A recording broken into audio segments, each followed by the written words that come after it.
to say a big thank you to everyone, because, you know, you could have stayed at home. You know, most people are probably waking up right now. And I remember my teacher said to me when I was 18 years old, he said, the mark of a leader is someone who shows up. Someone who shows up to training, courses. And he said 80% of success is about just showing up. What's the secret of me winning all these fights? There's no secret. I'm just in the gym 8 hours a day. I ain't got a magic pill I take. I ain't got nothing. The same guys, my students that train with me, we do the same thing. 8 hours a day, train in the morning, train in the evening, and do the same thing over and over and over again until it becomes a habit and it becomes my lifestyle. The fight, to me, is irrelevant. What happens is you got to enjoy the process. You got to enjoy the 14 weeks of training. So anything that you're doing, so if it's Melissa, she's in the studio, she's got to enjoy being in the studio. If you guys want to do law, accountancy, anything you want to do, you got to enjoy the process. Don't about the money, that will come. Don't about the status, that will come. Because if that's what you want, then you can be a drug dealer and you'll get money. Because it's short-lived, you get quick money, yeah? We don't want money.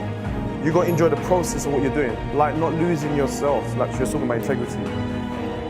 If there's nothing else you get from this, one of the most important things that I will say about anything that you want is when you've created it, because we are creative beings, when you've created what you want and you know what it is, let it go. Let it go. Because that's where the magic happens. Action, yes, you need to do action. But the attachment to it, where you're too attached and it becomes everything and you don't see anything else, that's not necessarily the way. It's harder. The way I found it is that when you create something and you just carry on doing what you want to do, it shows up. It shows up and you just go with the flow. Life is meant to be easy. I don't think in my mind, with my experience, that it's supposed to be hard. Outside, what happens might be really hard. But I feel in myself that life is meant to be easy. Anything that's an obstacle is basically something that is not meant to be in your life. And when you let it go, if it comes back, then it is meant to be there. The voice says what? The voice that we hear, this inner voice says, I can't. It's the voice that says, I can't do it. It's the voice that says, I'm too fat. I'm too thin. I'm not going to win that championship. I'm not going to pass my exam. That voice, that inner voice, when you guys were standing up introducing yourselves, how did you feel? Uncomfortable? Now probably, and this voice comes to you when, in your deepest, darkest hours, when I was sitting there going, oof, I don't know, this audience is looking a bit, when you're unconscious, before you go to sleep, that's when that voice comes to you. Now, you can take control of that voice, and if you control it, you have what? Power. And if you don't control it, what do you have? You're at its mercy. Many self-harm because they can't leave. Many ain't heard, but they can speak. And you can be a voice of solidarity. The problem I see ain't much philanthropy. Feel the children's passion and ability. Salute to those who I know that's Bangladeshi. And I'm sorry if back home you've got a family. In poverty, your young ones have gone dandy. Donate for a village to start therapy. So they just go drink in the silence deeply in the night but can't sleep because they feel frightened. So we enlighten with global action, cause a big reaction for the Dhaka children. Question hit me. The question hit me at the age of 16. Sabur, when you leave this world, what will you be remembered for? Now, how many of us actually ask ourselves this question? When you leave this world, what will you be remembered for? Now, we don't even give that a thought. To the rest of the world, we are just another statistic. To the rest of the world, people don't even know we exist. But when you make a stand and you represent something, you discover who you are, what you represent in this world. You realize that maybe your own community doesn't fully value you, but someone halfway across the world will.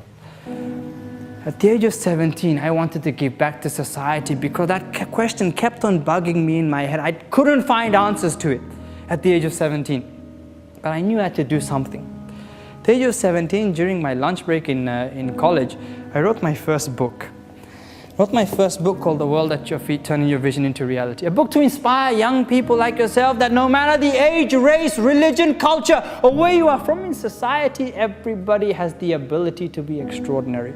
Because the people around you have such an influence on who you are and what you become in life.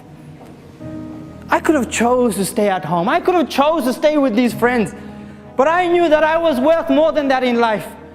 That when you hang around with people who are forward thinkers, who have that positive mentality, who want to go out there and accomplish something so big in life, you will realize that not only do you evolve as a person, you get to pick their brains and learn everything they've learned. The two main fundamental skills within leadership. You've heard of vision and things like that. Number one, you must learn how to manage your emotional states. Do you think Sabril had to manage his emotional state? Yeah. Do you think Brother Carly, what's the first question everybody asks? How do you manage your fear when you're about to go in the ring? You're like, well, it isn't what you do in the ring. It isn't what you do here when you're speaking. It isn't what you do as a teacher when you're in the classroom. It's what you do all the other time. And managing your emotional states is the number one thing you could do. If you don't take what everybody has said, if you just sit here and go, he's really smart, he's inspirational. Wow, he looked buff and he could fight, he's got a great warrior code, that's war wicked. And you take that and go home and tell everybody that this was a great day and Hafiz and everything that they did, it was a cool event. You wasted your time. But if you take it home and you use it, then you are already, you're not competing with everybody else anymore. Because if you don't use it, you lose it.